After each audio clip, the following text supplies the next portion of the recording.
Entah kenapa ya teman-teman. Jadi banyak teman-teman kita, sobat kita itu yang khawatir kontennya itu masuk kategori konten anak-anak atau tidak. Padahal ini sebetulnya juga sudah pernah saya bahas kemarin yang ditanyakan oleh Pak Topsi kalau nggak salah ya.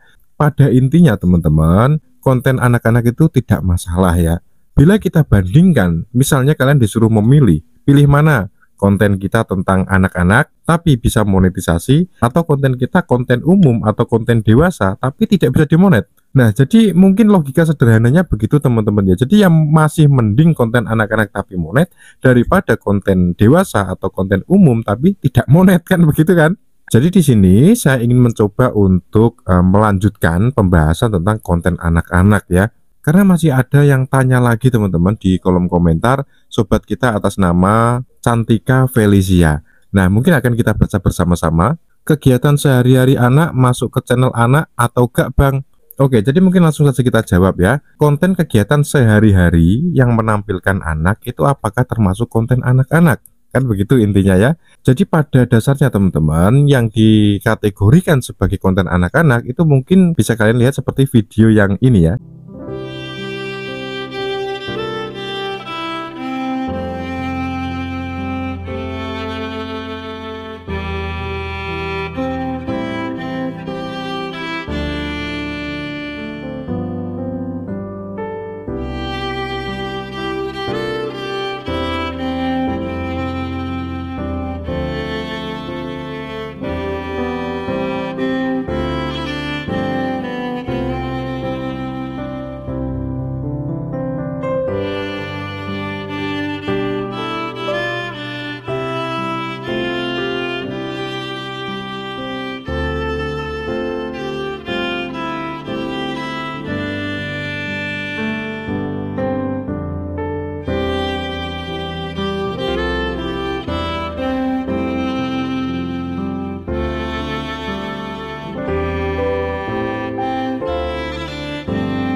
Nah, dari video itu, kalau misalnya saya menguploadnya hanya video yang tadi, video yang 1 menit tadi ya saya tampilkan barusan, maka itu dianggap sebagai konten anak-anak. Kenapa demikian? Ya karena yang saya tampilkan itu hanya anak-anak semua, atau tidak ada orang dewasa yang bernarasi di situ. Nah, kalau misalnya video yang barusan saya tampilkan itu saya upload itu saja, video 1 menitan itu tadi saya upload begitu saja tanpa ada narasi apapun, maka itu bisa dikategorikan sebagai konten anak-anak.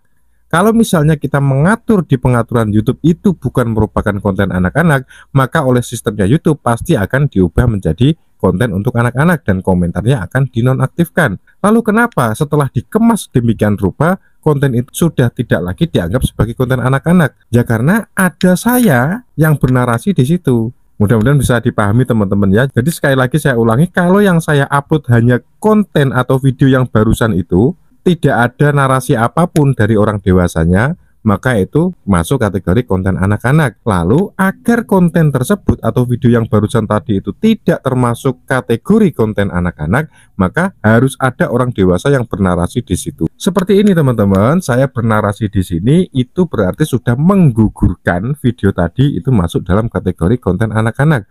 Artinya konten yang tadi itu hanya dianggap sebagai bumbu atau video pelengkap dari konten umum atau konten dewasa. Mudah-mudahan dari sini bisa paham ya. Kalau misalnya kalian merekam video anak kecil misalkan, atau anak-anak balita, atau anak tetangga kalian misalkan, kalian rekam langsung kalian upload, itu sudah pasti konten anak-anak. Tapi kalau misalkan kalian merekam anak tetangga kalian misalkan sedang digendong kakaknya atau digendong ibunya, maka itu bukan termasuk konten anak-anak karena ada orang dewasa di situ. Apalagi ditambah dengan narasi yang lebih panjang daripada video yang menampilkan anak-anak tadi.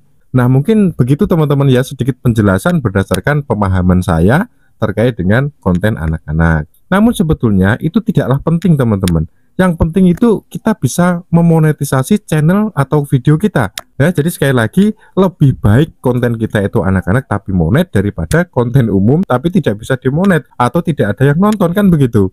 Tapi lebih baik lagi konten kita itu konten umum atau konten dewasa tapi bisa monet dan banyak viewsnya, itu malah lebih bagus lagi. Yang demikian itu tentu akan lebih baik bagimu jika kamu mengetahuinya. Terima kasih, mudah-mudahan bermanfaat dan sampai jumpa.